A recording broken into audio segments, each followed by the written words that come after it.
आज भगवान तथागत बुद्ध ने धर्म के चक्र को घुमाया था।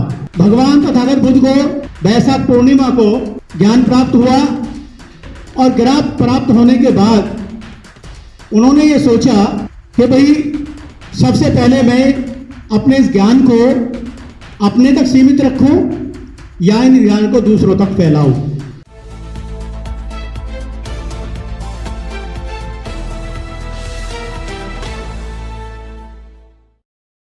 क्योंकि आज धम्मचक्र प्रवर्तन दिवस है।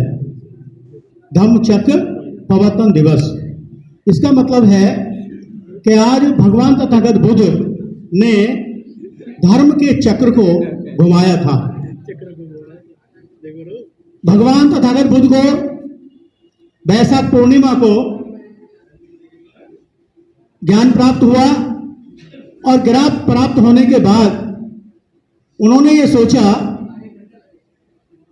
कि भाई सबसे पहले मैं अपने इस ज्ञान को अपने तक सीमित रखूं या इन ज्ञान को दूसरों तक फैलाऊं। बहुत सोच विचार करने के बाद उन्होंने निर्णय लिया कि मैं इस ज्ञान को जरूर अवश्य फैलाऊंगा, दूसरों तक फैलाऊंगा। तो उन्होंने सबसे पहले यह भी सोचा कि भाई मैं इस ज्ञान को किसे दूं, पहले शुरुआत किससे करूं, इस आरंभ से किससे करूं प्रारंभ। तो उनके गुरु थे, एमपीसीडी आए हमारे बीच में, बैठिए, आलार कालाम, आलार कालाम। तो उन्होंने सोचा कि मैं सबसे पहले अपने गुरु को, जिनके यहाँ मैंने शिक्षा ली थी, मैं उनको अपना उपदेश दूंगा।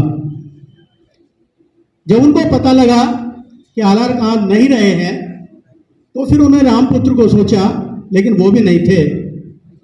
तत्पश्चात उनके साथी 5 थे और उन्होंने सोचा कि अब मैं 5 को ही अपना जो ज्ञान प्राप्त किया उसको बताऊंगा। और वो वहां से मृगदाय वाराणसी गए सारनाथ में और उनको 5 को अपना ज्ञान दिया। उन 5 में भद्रक, असुजीत, महामाय और 5 व्यक्ति थे, ये कौंडिल्य और एक अपुर। तो इनको 5 को उन्होंने पहला ज्ञान दिया और उन्होंने कहा कि भाई जो मैंने प्राप्त किया है वो मैं आपको बताना चाह रहा हूं। और वो ये था कि भगवान के संसार में दुख है, संसार में दुख है। और दुख किस लिए होता है? तृष्णा के द्वारा दुख होता है। जब बच्चा पैदा होता है तो भी दुख, मरता है तो भी दुख, गरीबी भी दुख, अमीरी भी दुख, दुख ही दुख है, संसार में दुख है। फिर उन्होंने कहा कि दुख तो है लेकिन इसका कारण भी है और हमें इस कारण को सोचना है। तो कारण को सोचा, और जो कारण सोचेंगे तो फिर उसका निवारण होगा। और निवारण के साथ साथ फिर उन्होंने कहा कि भाई इसका सबसे बड़ा प्राप्त ज्ञान प्राप्त और निर्वाण हो सकता है जब हम अपना अष्टांगिक मार्ग को अपनाएं। अष्टांगिक मार्ग, अष्टांगिक मार्ग पर ही हम अपना दुख को दूर कर सकते हैं। यही सबसे बड़ा महत्वपूर्ण है और यही पहला उपदेश है जो आज हम दिल्ली में नहीं विदेशों में धम्मचक्र प्रवर्तन रूप से मनाते हैं। इसका असली तात्पर्य यह है। तो हम ही सभी लोग उपस्थित हैं, हमारे बीच लोग आ रहे हैं, उनसे निवेदन है कि फूल अर्पित भी करें। दूसरा, जो हमारी शोभा यात्रा निकलती है बुद्ध पूर्णिमा से एक दिन पूर्व, उसमें भी हम शोभा यात्रा में जो झांकियां निकलती हैं उनको हम पुरस्कृत करते हैं। फर्स्ट सेकंड थर्ड आती है उनको पुरस्कृत करते हैं। और जो हमारे अच्छे कार्यकर्ता हैं जिन्होंने 2023 में 22 में अच्छा काम किया है, हम उनको भी पुरस्कृत करते हैं। तो सभी को हम पुरस्कृत करेंगे।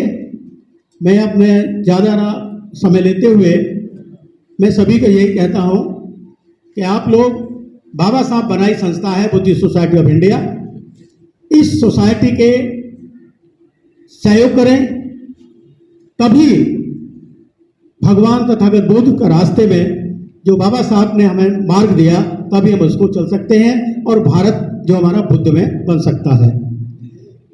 दिल्ली में 200 संस्थाएं हैं जो बाबा साहब के नाम पे चलती हैं, भगवान बुद्ध के नाम पे चलती हैं, सब में चलती हैं।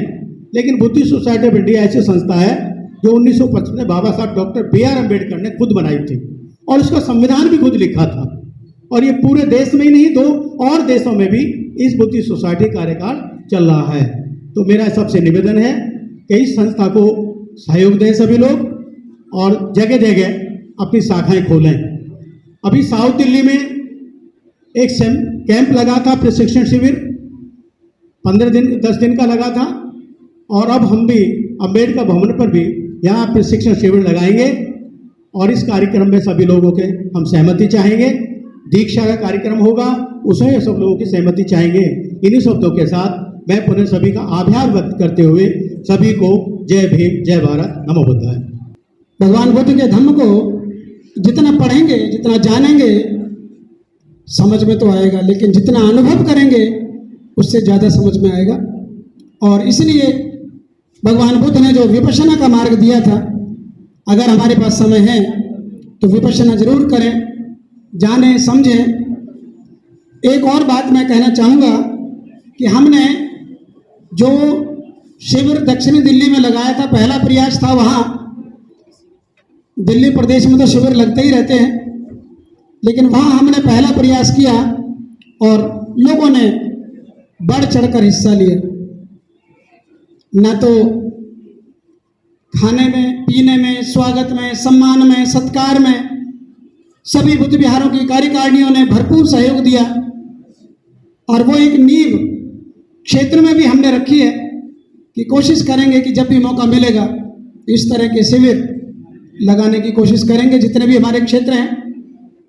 इसके साथ साथ जो बोधाचार्य केंद्रीय शिक्षक जिन्होंने उस शिविर में पढ़ाने का काम किया, जितनी प्रशंसा किए जाए उतनी कम है।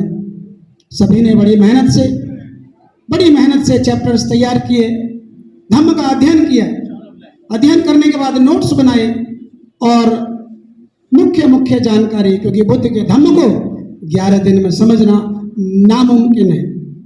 तो हम ऐसा प्रयास करते रहेंगे